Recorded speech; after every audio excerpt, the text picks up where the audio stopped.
Pagkatapos ng kanyang declaration, hindi pa kami nagkausap. Pero bago siya umalis papuntang ASEAN sa United States, nagkausap kami. And isa yan sa mga na-take up namin.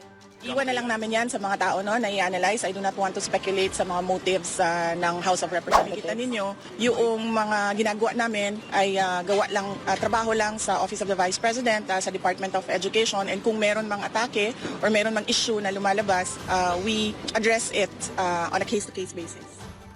Hinikayat ni Vice President Sara Duterte ang Kongreso na respetuhin ang non-cooperation policy ni Pangulong Ferdinand Marcos Jr. sa investigasyon ng International Criminal Court kaugnay sa war on drugs na ipinatupad ng kanyang amang si dating Pangulong Rodrigo Duterte. Kasunod na rin ito ng ginawang pagtalakay ng Kongreso sa isang resolusyon na humihikayat sa pamahalaan na makipag-cooperate sa ICC investigation. Pinaalala ni VP Sara na siya ring kalihim ng Department of Education na una nang sinabi ng Pangulo noong Hulyo na ang anumang investigasyon na isasagawa ng ICC ay isang panghihimasok sa internal matters ng Pilipinas at banta sa ating soberanya. Sinabi rin ni PBBM na tapos nang makipag-usap ang pamahalaan sa ICC at tulad ng sinasabi na noong umpisa pa lamang ay hindi makikipag-cooperate ang bansa sa ICC. Huwag nating insultuhin at bigyan ng kahihiyan ang ating mga hukuman sa pamamagitan ng pagpapakita sa mundo na tayo ay naniniwala na mga dayuhan lang ang tanging may abilidad na magbigay ng katarungan at hustisya sa ating sariling bayan.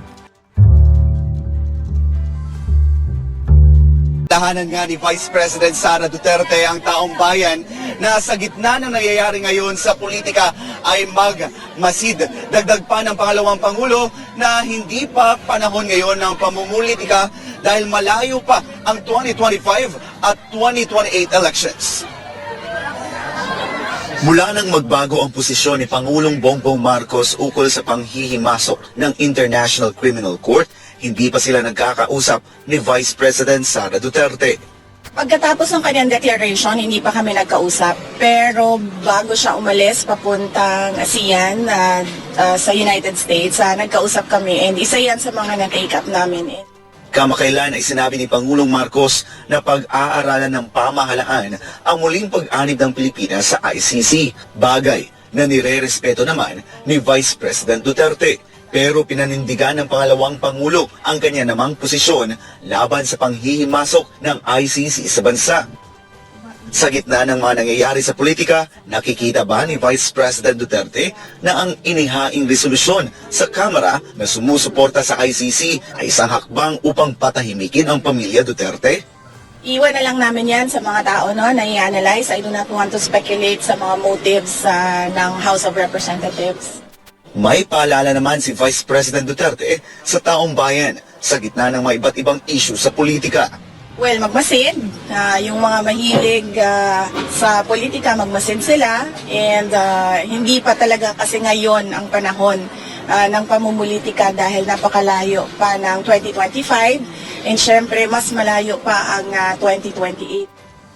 Sa kabila ng mga nangyayari, tiniyak ni Vice President Duterte na patuloy silang magtatrabaho sa Office of the Vice President at sa Department of Education. Kaya nga, kung nakikita ninyo, yung mga ginagawa namin ay gawa lang, trabaho lang sa Office of the Vice President, sa Department of Education, and kung meron mang atake or meron mang issue na lumalabas, we address it on a case-to-case basis.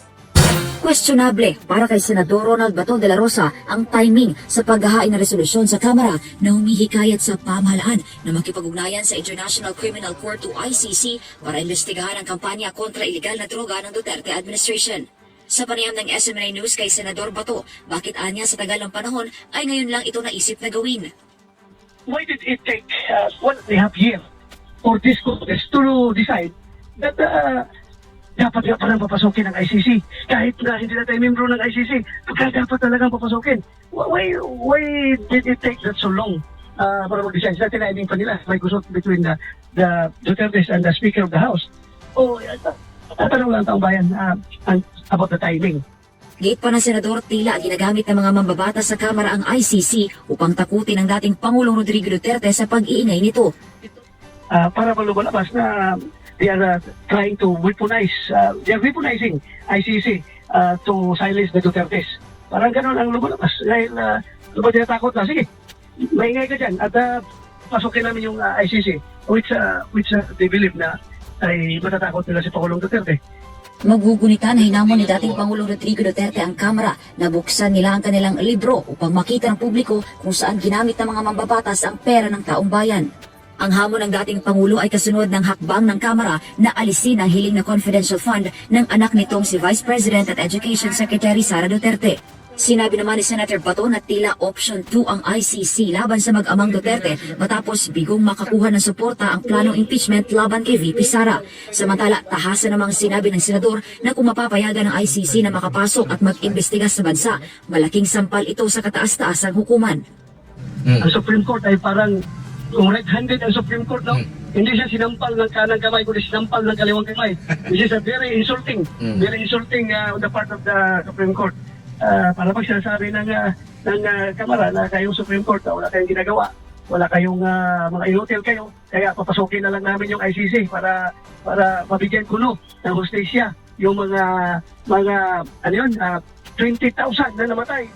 Sa huli, naniniwala naman si Senator Bato na hindi magbabago ang posisyon ni Pangulong Bongbong Marcos laban sa ICC. Alam niyo po, hindi sila nagbubuhat ng sariling bangko, pero ako lang po yung Pilipino na admitted doon sa tinatawag na list of counsels ng ICC. Kami po yung mga abogado na po pwede umarap sa ICC. At sa ngayon po, kahit sa isang parang Pilipino, ako dyan sa listahan niya. Bakit po sinasabi natin na hindi po pwedeng litisin si dating Presidente Rodrigo Roa Duterte ng ICC? Kasi nga po, tayo po ay bumitiw na sa ating pagiging miyembro ng ICC. Kailan ba nagiging epektibo ang pagbibitiw ng isang bansa sa ICC? Yan po ay agaran. Hindi po dahil nung naunang kaso ng Nicaragua versus US, nung dinimanda ng Nicaragua ang US dahil pinapatay niya yung mga gobyerno ng sandinista na tingin ng Amerika ay mga komunista, ang sabi ng hukuman, hindi ka po pwedeng umalis ng ura-urada. Kinakailangan magbigay ka ng sapat na panahon. Now, dahil po sa ruling nito ng Nicaragua versus US, nagkaroon ng provision sa ICC. Oo, po pwedeng umalis ang kahit sinong bansa sa ICC, pero yan po ay magiging epektibo matapos ang isang taon. Matapos mo i-deposito yung iyong instrument of ratification.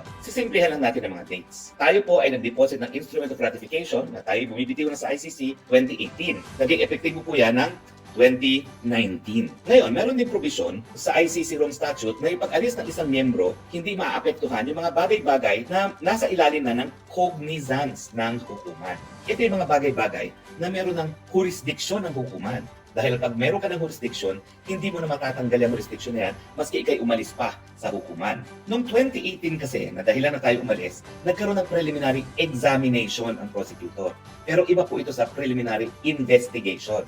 Ang preliminary examination po, informal. Tanging prosecutor lang ang gumagawa nito, wala pang kahit anong partisipasyon ang hukuman. Ngayon, kailan ba nagkakaroon ng kauna-unang pagkakataon ng partisipasyon ng hukuman? Kaiba po kasi ng ICC. Nung dinadraft nila yung tratado na yan, nagrereklamo yung mga Amerikano, napaka-makapangyarihan naman itong prosecutor nito. Wala siyang mandato galing sa taong bayan kasi mga Amerikanong prosecutors po hinahalal. And yet, napaka-makapangyarihan.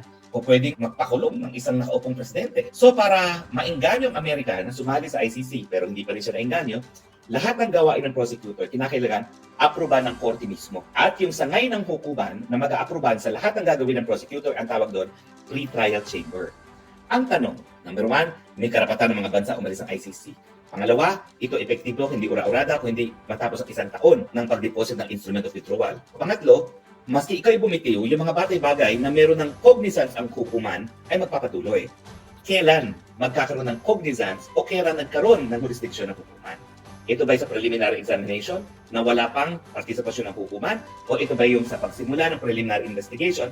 Dahil ito, kaunang-unang pagkakataon, sa ayon na rin sa Rome Statute, humihingi na ng permiso ang prosecutor para nga mag-proceed sa preliminary investigation. Nagkaroon na po ng kaso dyan yung Burundi na umalis din. Ang nangyari, yung prosecutor humingi ng leave para mag-preliminary investigation doon sa loob ng isang taon matapos mag-deposit ng instrument of withdrawal.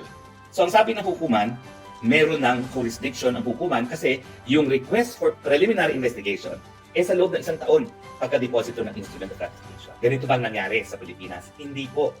2018 tayo nag-review.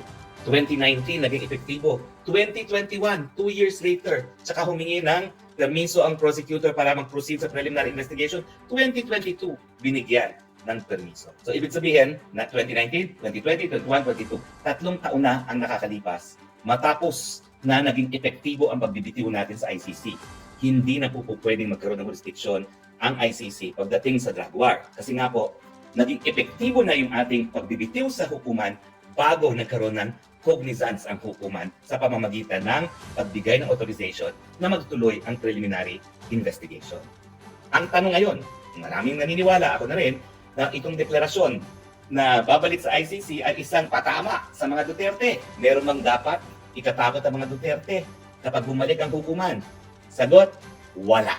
Dahil bumitiw na po tayo at yung preliminary investigation ay hiningi at inaprubahan matapos yung pagiging epektibo ng ating pagbibitiw, wala ng jurisdiksyon ang hukumang ICC dun sa drug war. Pag tayo bumalik, magkakaroon ba ng jurisdiksyon ng hukuman? Wala rin. Bakit? Dahil nakasaad po sa Rome Statute, ang jurisdiction ng hukuman ay prospective, moving forward. Hindi po pwedeng retroactive. Bakit? Kasi ito po ay criminal statute, penal statute. Hindi po pwedeng bigyan ng retroactive effect. Otherwise, malalabag po ang karapatan ng due process ng isang akusado. Ulitin ko po, miski tayo bumalik, yung jurisdiction na nawala ng hukuman para imbestigahan at litisin ng drug war, nawala na po yun. Hindi po pwedeng magkaroon muli ng jurisdiction dahil ang jurisdiction po ng hukuman ay prospective. Sino po pwedeng imbestigahan? Yung nakaupong presidente at yung iba pang mga presidenteng uupo. Hindi po mga Duterte yung dapat matakot. Baka kayo po ang dapat itakot dahil prospective ang jurisdiction ng ICC from the date na naging epektibo ang ating membership at ang mga nakaupo po ang po pwedeng malitis. Hindi yung mga dati nang nakaupo.